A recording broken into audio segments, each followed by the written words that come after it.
इस संसार में जो होनी है, होनी को कोई नहीं टाल सकता है, होनी तो होकर ही रहेगा। भगवत गीता में श्री कृष्ण ने साफ साफ कहा है कि इस संसार में नियति ने जो तय कर दिया है वो होकर रहेगा। नियति की किसी भी स्थिति में कोई भी बदलाव नहीं कर सकता है। इस तरह से आइए एक कहानी के माध्यम से जानते हैं कि होनी किस तरह से होकर ही रहती है। होनी को किसी भी मनुष्य को टालने की बस की बात नहीं है। तो एक गांव में एक पंडित जी रहते थे। उनका एक मित्र था जो कि एक पैर से विकलांग था और गूंगा था। वो ना बोल सकता था और ना ठीक से चल सकता था। तो पंडित जी अपने मित्र से मिलने के लिए उनके मित्र का गांव काफी दूर था। तो पंडित जी अपने उस मित्र से मिलने के लिए चल देते हैं। पंडित जी जब चलना शुरू करते हैं तो कुछ दूरी पर जाते हैं तो रास्ते में एक व्यक्ति और मिलता है। तो पंडित जी जिस गांव की तरफ जा रहे थे उसी तरफ वो व्यक्ति भी जाना चाह रहा होता है। तो पंडित जी सोचते हैं कि चलो यात्रा में एक व्यक्ति और मिल गए तो यात्रा आसान हो जाएगी। बातचीत शुरू करने के लिए पंडित जी ने उस व्यक्ति का नाम पूछा तो उसने बताया कि मेरा नाम धर्मराज है। इस पर इसके आगे कुछ और पूछना पंडित जी उचित नहीं समझे। दोनों लोग साथ साथ चल दिए। कुछ दूर पर पंडित जी एक गांव के समीप पहुंचे तो उनके साथ जो यात्री थे धर्मराज, उन्होंने कहा कि आप चलिए, मैं इस गांव में थोड़ा काम है वो करके आता हूं। धर्मराज उस गांव में जैसे ही जाते हैं तो उस गांव में बैल ने अपने सींग से एक व्यक्ति के पेट को फाड़कर मार डाला। जब वो धर्मराज आते हैं तो इस प्रकार की घटना पंडित जी सुनते हैं। फिर आगे जाते हैं। कुछ समय के बाद में फिर एक गांव पड़ता है। धर्मराज फिर पंडित जी से कहते कि आप चलिए, अभी हम जो है एक हमारे दोस्त रहते हैं उनसे मिलके आता हूं। जैसे ही जाते हैं धर्मराज उस गांव में तो उस गांव में एक व्यक्ति को एक सांप काट लेता है और वो मर जाता है। फिर धर्मराज आ जाते हैं, पंडित जी के साथ साथ चलते हैं। पंडित जी सोचते हैं कि ऐसा क्यों होता है कि धर्मराज जिस भी गांव में जाते हैं वहां कोई ना कोई अनहोनी हो जाती है। इस तरह से जब और आगे जाते हैं तो फिर एक गांव समीप पड़ता है। तो फिर धर्मराज कहते हैं कि पंडित जी आप चलिए, हम कुछ समय में गांव में होके आ रहे हैं। तो जैसे ही धर्मराज जाते हैं उस गांव में, जैसे उस गांव में आग लग जाती है और फिर धर्मराज पंडित जी से आगे मिलते हैं, चल देते हैं। लेकिन अब काफी रात हो चुकी थी तो पंडित जी रात में कुछ भी धर्मराज से पूछना उचित नहीं समझा। जैसे तैसे वहां पे रात बिताई। रात बिताने के बाद में फिर सुबह हुई। सुबह दोनों लोग फिर चल दिए। चलते चलते पंडित जी ने धर्मराज से पूछा कि ऐसा क्यों होता है कि आप जिस भी गांव में जाते हैं वहां कोई ना कोई अनहोनी हो जाती है। खैर पंडित जी धर्मराज कौन थे ये चीज वो जान चुके थे, लेकिन उनको शंका थी। धर्मराज ने कहा कि आप मुझे जानते हैं मैं कौन हूं, लेकिन आपके मन में शंका है। तो धर्मराज ने कहा मैं यमदूत हूं, मेरा काम है लोगों के प्राण हरण करना। इस तरह से दोनों लोग बात ही करते हैं।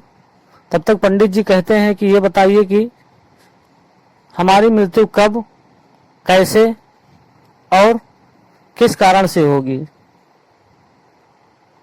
तो धर्मराज ने कहा, ये चीजें मनुष्य को बताया तो नहीं जाता है, लेकिन फिर भी आपको हम बता दे रहे हैं, आपकी मृत्यु ठीक 6 महीने के बाद में आप ही के द्वारा स्वीकार किए गए फांसी लगने के कारण होगी और दूसरे राज्य में होगी। तो धर्मराज ये चीज सुनते हैं, जानते हैं। फिर वहीं से धर्मराज वापस चले जाते हैं और पंडित जी अपने राज्य में चले जाते हैं। अपने राज्य में पहुंचकर पंडित जी ने अपने राजा से सारी बात बताई। तो राजा ने कहा, अपने मंत्रियों को बुलाया, मंत्रियों से सलाह लिया। तो मंत्रियों ने कहा कि पंडित जी को दूसरे राज्य में ना जाने दिया जाए, इसी महल में इनकी सारी व्यवस्था की जाए। तो पंडित जी को रहने के लिए महल में ही स्थान दे दिया। पंडित जी एक खास व्यक्ति थे, तो उनके कहीं भी आने जाने पर कोई भी प्रकार का रोक टोक नहीं था कि ताकि पंडित जी को यह ना लगे कि हम कैद में हैं। इस तरह से समय बीतता गया। 6 महीना जो मृत्यु का समय तय था वो करीब आने लगा और वो दिन आ ही गया कि कल 6ठा महीना पूरा हो जाएगा। तो उस दिन पंडित जी सुबह जल्दी ही सो गए कि रात में जाग सके। तो जब सो गए तो रात में भी उनको नींद आ गई। पंडित जी को नींद में चलने की आदत थी।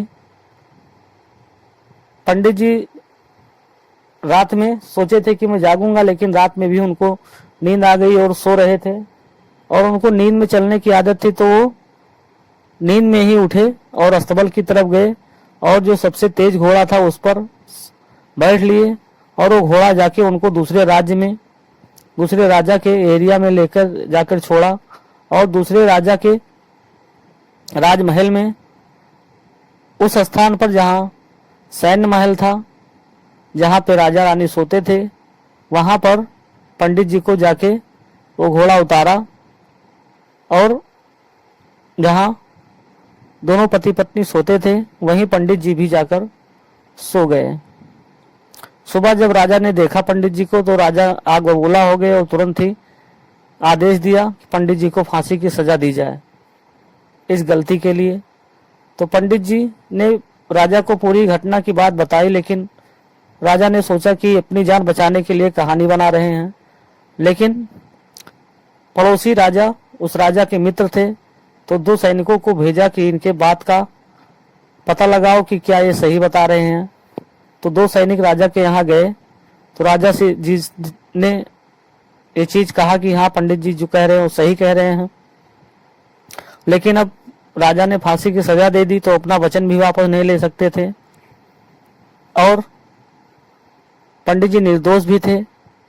इस पर मंत्रियों से सलाह लिया तो मंत्री ने कहा कि राजा ने राजा को कहा कि महाराज आप पंडित जी को सूत की रस्सी से फांसी लगाइए कि ताकि पंडित जी बच भी जाए और आपका कथन भी झूठा ना हो। तो पंडित जी को सूत की रस्सी से फांसी दी जाती है, लेकिन सूत की रस्सी उनके गले में एक नस से फंस जाती है और नस कट जाता है और खूब तेज खून निकलने लगता है। उस खून निकलने से वहीं पर पंडित जी मर जाते हैं। तो इस तरह से जो नियति तय था, लोग सारे मंत्री राजा अचंभे थे कि एक सूत की रस्सी से भी कोई मर सकता है क्या। तो इस तरह से दोस्तों नियति तय थी कि पंडित जी की मौत फांसी लगने से ही होगी और दूसरे राज्य में होगी और वो फांसी स्वयं स्वीकार भी करेंगे। और वो सारी घटनाएं नियत ने उनके साथ की। पंडित जी ने फांसी को स्वीकार भी किया। पंडित जी की मृत्यु दूसरे राज्य में फांसी लगने से ही हुई, जो कि पहले से ही तय था। पंडित जी बहुत फूंक फूंक कदम रख रहे थे, लेकिन तब भी पंडित जी ने नियति को बदल नहीं पाए। दोस्तों, यदि वीडियो आपको अच्छी लगी है तो वीडियो को लाइक कीजिए और इस कथा को और भी लोगों तक शेयर कीजिए। यदि आप हमारे चैनल पर नए हैं तो चैनल को सब्सक्राइब कर लीजिए कि ताकि इसी प्रकार की कथा आपको मिलती रहे। चलिए फिर मिलेंगे इसी प्रकार के एक नई कथा में एक नई जानकारी के साथ।